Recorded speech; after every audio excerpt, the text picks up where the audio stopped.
Hello folks, hello channel members, hello friends. Welcome and thanks for grabbing a seat. Today we are doing a deep dive into the pantry of South Africa. Who are we talking about? We are talking about Tiger Brands. I've gone through their financial year 2025 integrated report so that you don't have to suffer the pain of going through those hundreds of pages where they talk the corporate speak as well. Now, let's look at the fine print at the bottom of my slides. I'm not a Tiger Brands employee. I didn't ask the CEO, Jared Kruger, for permission to do this. I'm just an independent analyst. Most importantly, this is not for financial advice use. I'm not a qualified financial advisor. So therefore, I will urge you not to use this information for betting on stocks or buying stocks, on the JSE. If you do actually do that and lose your hard-earned money or your pension because of my slides for entertainment, don't come to me crying. I'm just a food nerd looking at how the sausage, in this case, how Enterprise bologna is made. So who are we talking about? Who are we dealing with here? Tiger Brands is basically a national monument. They have been around since 1921. Imagine that. If you grew up in South Africa, you grew up on their products, like it or not. But here's the vibe shift for 2025. They refreshed their corporate brand this year. You might have noticed a new look in terms of their logo as well. Their new purpose is about nourishing lives every day. It sounds fluffy, but it signals that they are trying to shake off that dusty old school manufacturing image and be more consumer-centric. Ownership-wise, the PIC, Public Investment Corporation, is still the big boss in the room. If you are a government employee, you essentially own a lot of coupons. Now, let's zoom into their operating model, which is really about how do they actually convert the inputs into outputs and actually sell those products. So this slide looks boring, but actually it's where the magic happens. Last year, in 2024, they launched what is called Federated Operating Model. Now let's look at what does this mean. In the old days, Tiger was run from a factory, ivory tower in Sandton. Decisions took forever. Now they kicked the bosses out of the tower and sent them to the factories. If you run a bakery's division, you are now practically covered in flour there. This model is fully embedded now in 2025. The decision making is decentralized, of course. The result? Speed. They can react to a price war on bread in Limpopo without holding 3 committee meetings in Joburg first. In terms of their product groups and strategic business units, let's look at how they've arranged this. They've split the business into these power blocks. One of them is the milling and baking. That's where you've got your Albany bread. It's the bread and butter literally of this organization. The culinary, this is the crown jewel where you have your Koo, All Gold and Miss Balls. And then you've got the grains as well there's Testic and Jungle Oats there. Then you have your HPC, which is your home personal care. You've got products like Doom and Ingram's Comfort Cream in there. The strategy check, let's look at that. Look at the bottom, general trade. That is the Spaza shop market. This is the battleground, definitely. The fancy retailers, Checkers and Woolies, are growing, but the volume is in the informal market. Tiger is fighting hard to get their trucks into the townships faster than the competition. If they win the Spaza, they win the war. Now to my favorite slide, let's talk strategy. So what's the battle plan? What's the game plan for them to win?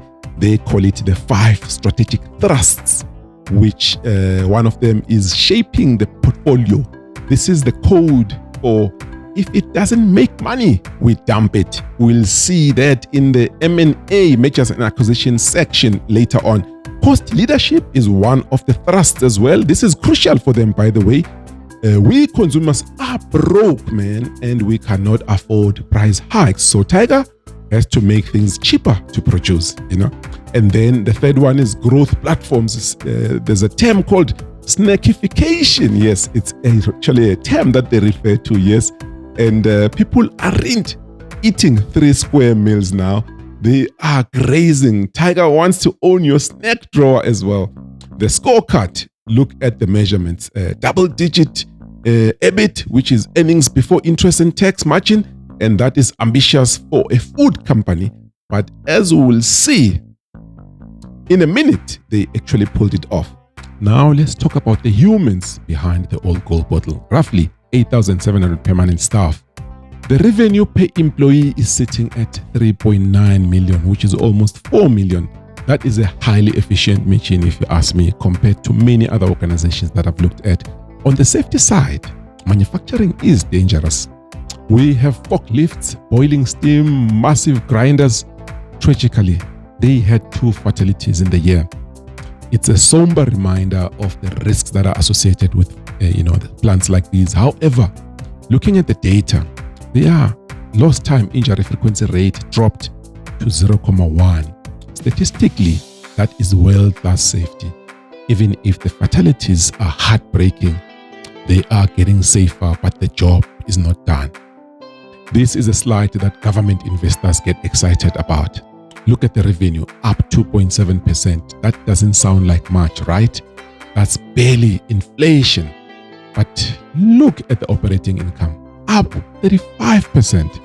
How do you grow profit 35% when the sales are flat? Efficiency and productivity, of course. The federated model works. They stopped leaking money. They cut the waste, The operating margin jumped from 8.5% to 11.1%. In the food game, a 2.6 margin jump is massive, of course.